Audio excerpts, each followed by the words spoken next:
Olá! Na aula de hoje, nós vamos estudar a determinação da tensão de cisalhamento em uma seção arbitrária. Para isso, como objetivos desta aula, nós teremos relacionar esse assunto com conhecimentos anteriores, aprender a determinar a tensão de cisalhamento em seção arbitrárias e resolver alguns exemplos com os conceitos aprendidos nesta aula. Então, os assuntos que nós vamos precisar saber para entender esta aula são o conceito de tensão de cisalhamento, o conceito de carregamento transversal, para que possamos definir como que é o cálculo das tensões de cisalhamento em seções arbitrárias. Então, como que a gente vai determinar essas tensões de cisalhamento? Imagine que nessa nossa primeira parte da figura nós temos uma viga que é cortado um pedacinho dela. E nessa viga a gente está estudando exatamente uma seção de largura ΔX, como a gente estudou anteriormente quando a gente calculava tensões de cisalhamento verticais. No nosso lado direito nós temos a seção dessa viga e o pedaço que a gente está cortando dessa viga.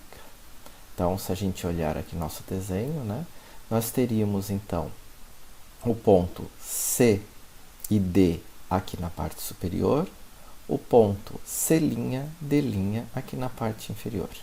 Antes nós sempre cortávamos o quê? Numa reta horizontal paralela à nossa linha neutra. Agora nós vamos pegar uma seção qualquer, não interessa a direção. E essa área, desse pedaço da seção que eu cortei, eu vou chamar desse A maiúsculo, em letra recursiva. Então, se eu fizer o equilíbrio daquele elemento de área, o equilíbrio é idêntico ao que nós tínhamos anteriormente. Então, se eu fizer a somatória das forças em x igual a zero, que forças eu tenho em x? Eu tenho o ΔH, que está no sentido positivo. Eu tenho o ΔD, dA, que vai estar no sentido negativo. E o ΔC, dA, que vai estar no sentido positivo. Aqui esse sinal teria que ser negativo, está com o sinal trocado. E aí eu descubro então que o meu ΔH, como nós fazíamos anteriormente, era o quê? V vezes o Q, que era o meu momento de primeira ordem em relação ao eixo Z, dividido pelo IZ, ΔX. Então é a mesma coisa. Então isso significa que para a gente calcular o nosso ΔH, não interessa se o nosso recorte na nossa seção está horizontal, vertical ou inclinada. O nosso ΔH continuará sendo o mesmo. Então vamos para alguns exemplos. Como primeiro exemplo nós temos uma viga caixão quadrada é feita com duas tábuas de 19 por 76 milímetros e duas tábuas de 19 por 114 milímetros, pregadas como mostra a figura. Sabendo que o espaçamento entre os pregos é de 45 milímetros e que a viga está submetida a uma força cortante vertical de intensidade 2,7 kN, determine a força cortante em cada prego. Então, nós temos as duas tábuas maiores de 114 por 19, as duas tábuas menores de 76 por 19, e elas são pregadas. Então, eu quero saber a força cortante nesses pregos. Percebam que esses pregos eles vão estar sendo cortados na vertical.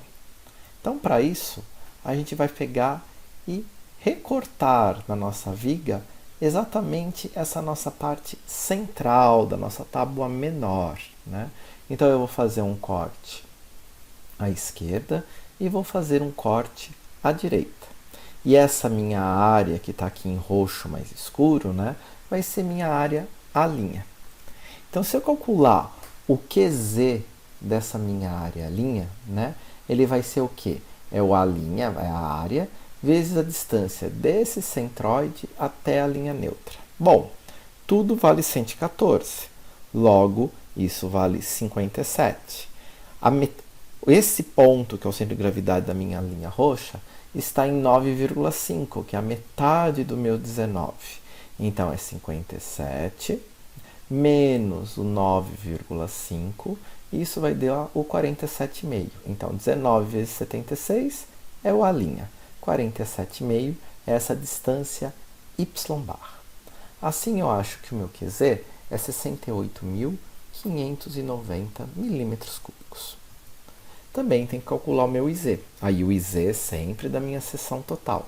Então, o que eu fiz? Eu calculei o IZ do quadrado externo menos o quadrado interno. Então, 114 a quarta dividido por 12, menos 76 a quarta dividido por 12. Isso deu 11,29 vezes 10 a sexta milímetros a quarta. Logo, o meu Q, né, que é aquele meu carregamento distribuído que está ao longo da minha seção de corte, é V vezes Q sobre Z. O V vale 2.700 newtons. O Q, 68.590 milímetros cúbicos.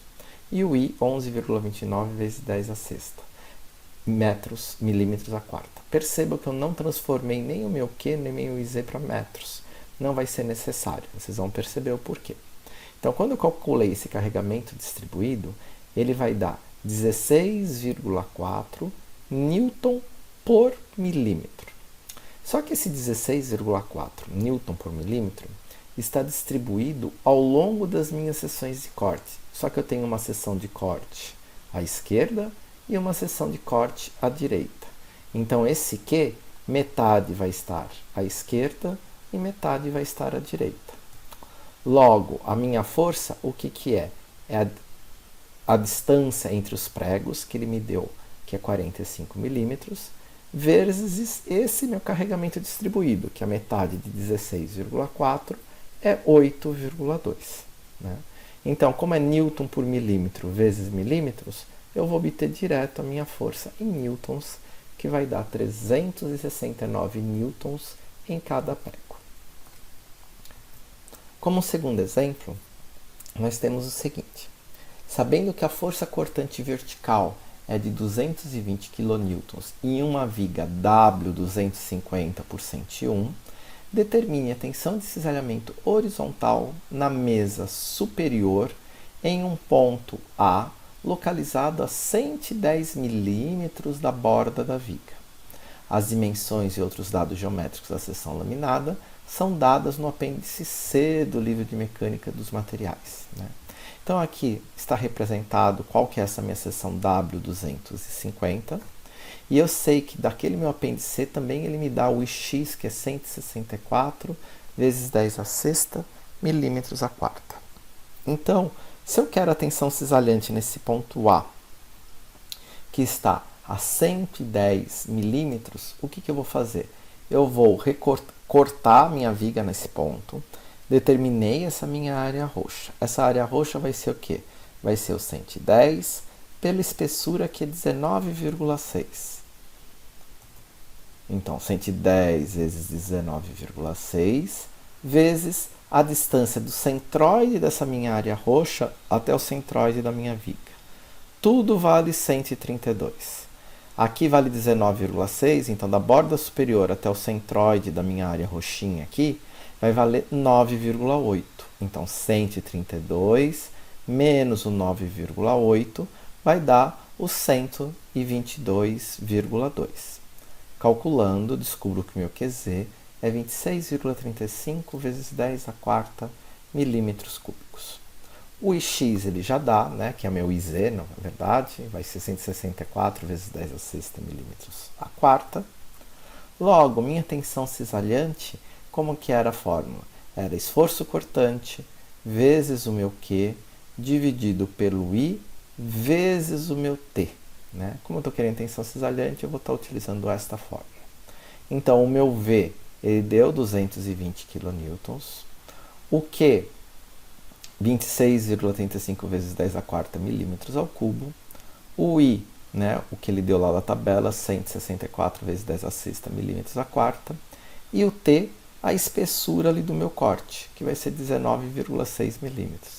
Ai, professor, de novo o senhor não alterou as unidades para metros. Não, porque quando eu estou calculando a tensão cisalhante, o que acontece? Aqui em cima vai ficar newton vezes metros ao cubo. Aqui embaixo vai ficar milímetros a quinta. Então vai ficar newton por milímetros ao quadrado. Né? Newtons por milímetros ao quadrado, se a gente fizer a conta, é o próprio megapascal. Então, realizando essa minha conta aqui, eu chego na minha tensão cisalhante igual a 18,03 MPa.